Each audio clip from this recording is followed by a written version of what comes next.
perkenalkan kami dari kelompok 1 yang beranggotakan Sukses, Daniel, Jose, Joy, dan min 1 yaitu Rizky. direaksikan.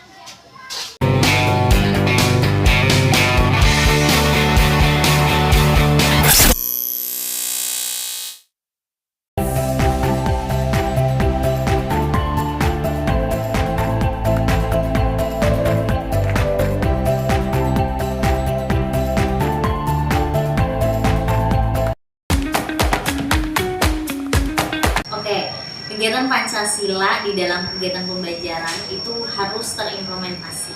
Nah, kita bisa gunakan yang pertama, misalkan anak-anak diajarkan bagaimana mengkritisi debat ketika ada paslon dalam pemilihan OSIS. Nah, itu juga menjadi salah satu cara bagaimana kita mengimplementasikan Pancasila, dimana kita menyuarakan, gitu ya.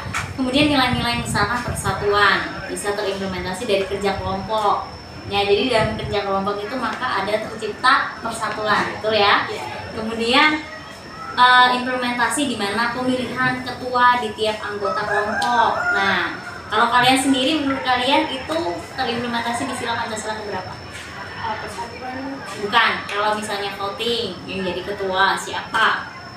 lupa. Betul, ya.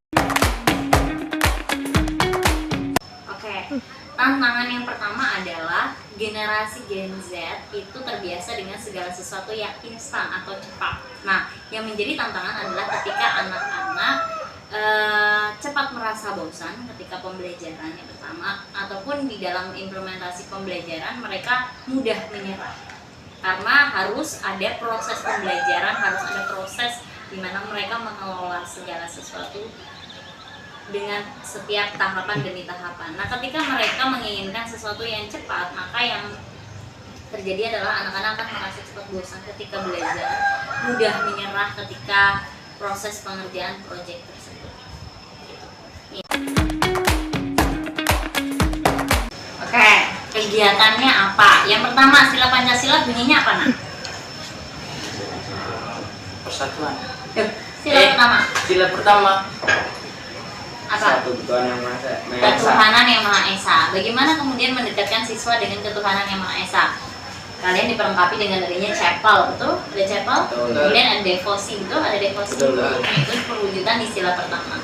Sila kedua apa bunyinya, Nak? Kemanusiaan yang adil dan beradab. Oke, kemanusiaan yang adil dan beradab, di mana setiap siswa diperlengkapi untuk bisa saling menolong. Terwujud dalam misalnya kegiatan-kegiatan kita pekan Nusantara atau Bukwi, di mana kalian juga berbagi ke anak-anak di luar sekolah kita. Nah, itu juga wujud dari pengamalan sila Pancasila. Kemudian sila ketiga tentang apa? Persatuan Indonesia. Oke, persatuan Indonesia. Bagaimana pengamalan sila persatuan Indonesia menurut kalian di sekolah kita? Apa hal yang berkaitan dengan persatuan?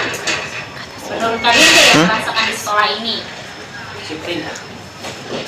Ya, disiplin, bersatu dalam hal-hal yang positif, misalnya menyuarakan hal yang positif, atau bersatu di dalam berdoa ketika kalian tahu ada permasalahan di negara kita yang baru-baru ini, kita sama-sama bersatu menyatukan diri untuk berdoa. Kemudian ada yang namanya sanitasi, kemarin waktu gotong royong kalian bersatu bersama-sama membersihkan lingkungan sekolah. Keempat, apa bunyinya? Apa, Nak? Kerakyatan. Kerakyatan, hikmat, kebiasaan, dan musyawaratan perwakilan. Terwujud dari apa? Voting OSIS, ya, yang sebentar lagi kalian akan ikuti. Nah, di situ dimana kalian juga menyuarakan, ya, memilih calon ketua OSIS dan wakil ketua OSIS. Oke, yang kelima, keadilan sosial. Apakah kalian melihat ada keadilan di sekolah ini? Ada. Di mana? Seperti kayak guru tuh adil sama murid yang belum bisa memahami, yang susah memahami sama yang cepat memahami. Oke, jadi yang belum bisa memahami dibantu oleh gurunya, betul?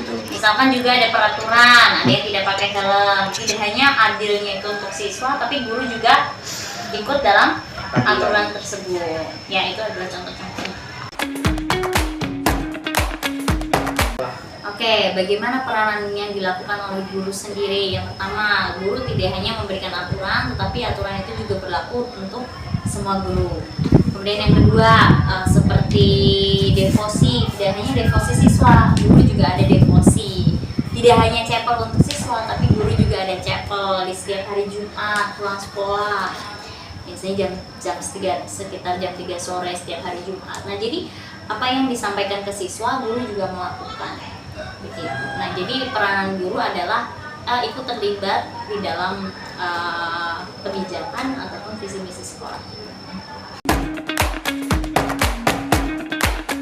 Oke, yang menjadi harapan ya. Yang menjadi harapan untuk para siswa yang pertama, artinya siswa juga terlibat aktif untuk terus mengamalkan sila Pancasila. Kemudian bersikap kritis terhadap informasi ya, jadi keterlibatan siswa untuk kritis menanggapi semua berita yang ada, khususnya pada era-era sekarang, tidak reaktif tetapi bisa lebih responsif ya. Jadi tidak ya mungkin yang lagi hits sekarang adalah tentang demonstrasi, ada banyak, tapi ada dari beberapa orang ya, banyak sekali yang mereka cuma ikut-ikutan demonstrasi tanpa tahu apa yang sedang disuarakan. Nah, harapan Ibu Hesti adalah setiap siswa di Lentera Kampung boleh lebih kritis dalam menanggapi informasi, terlebih informasi yang hoax dan lain sebagainya. Nah, kedepannya mereka bisa jadi pionir-pionir untuk bisa mewartakan kasih Kristus lebih banyak.